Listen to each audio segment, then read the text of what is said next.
بسم اللہ الرحمن الرحیم۔ ایک عورت اپنے شوہر کے تنگ حالات کی بنا پر ایک خوشحال آدمی کے گھر گئی اور دروازہ کھٹکھٹایا۔ ایک خادم باہر آیا اور اس سے پوچھا، تم کیا چاہتی ہو؟ عورت نے کہا، میں تمہارے مالک سے ملنا چاہتی ہوں۔ خادم نے پوچھا، تم کون ہو؟ عورت نے کہا، اسے بتاؤ کہ میں اس کی بہن ہوں۔ خادم جانتا تھا کہ اس کے مالک کی کوئی بہن نہیں، تو وہ اندر گیا اور اپنے مالک سے کہا، دروازے پر ایک عورت آئی ہے جو دعویٰ کرتی ہے کہ وہ آپ کی بہن ہے۔ مالک نے کہا، اسے اندر لے آؤ۔ عورت اندر آئی۔ مالک نے اسے خوش دلی سے استقبال کیا اور پوچھا، تم میرے کس بھائی کی بہن ہو؟ اللہ تم پر رحم کرے۔ عورت نے کہا، میں آدم کی بیٹی ہوں۔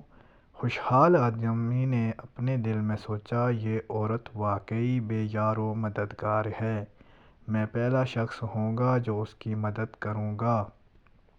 عورت نے کہا، اے میرے بھائی، شاید آپ جیسے لوگوں کو معلوم نہ ہو کہ غربت کا ذائقہ کتنا کڑوا ہوتا ہے۔ اسی غربت کی وجہ سے میں اپنے شوہر کے ساتھ طلاق کے دروازے پر کھڑی ہوں۔ کیا آپ کے پاس کچھ ہے جو آپ قیامت کے دن کے لیے دے سکیں؟ آپ کے پاس جو کچھ ہے وہ ختم ہو جائے گا، لیکن جو اللہ کے پاس ہے وہ باقی رہے گا۔ خوشحال آدمی نے کہا، دوبارہ کہو۔ عورت نے کہا، ہے میرے بھائی، شاید آپ جیسے لوگوں کو معلوم نہ ہو کہ غربت کا ذائقہ کتنا کڑوا ہوتا ہے۔ اس غربت کی وجہ سے میں اپنے شوہر کے ساتھ طلاق کے دروازے پر کھڑی ہوں۔ کیا آپ کے پاس کچھ ہے جو قیامت کے دن کے لیے مجھے دے سکیں؟ آپ کے پاس جو کچھ بھی ہے وہ ختم ہو جائے گا، لیکن جو اللہ کے پاس ہے وہ باقی رہے گا۔ خوشحال آدمی نے کہا، دوبارہ کہو۔ عورت نے تیسری بار کہا، پھر خوشحال آدمی نے چوتھی بار کہا، دوبارہ کہو۔ عورت نے کہا، مجھے نہیں لگتا کہ آپ نے مجھے سمجھا اور دوبارہ کہنا میرے لیے ذلت ہے۔ میں نے کبھی اپنے آپ کو اللہ کے سوا کسی اور کے سامنے ذلیل ہوتے نہیں دیکھا۔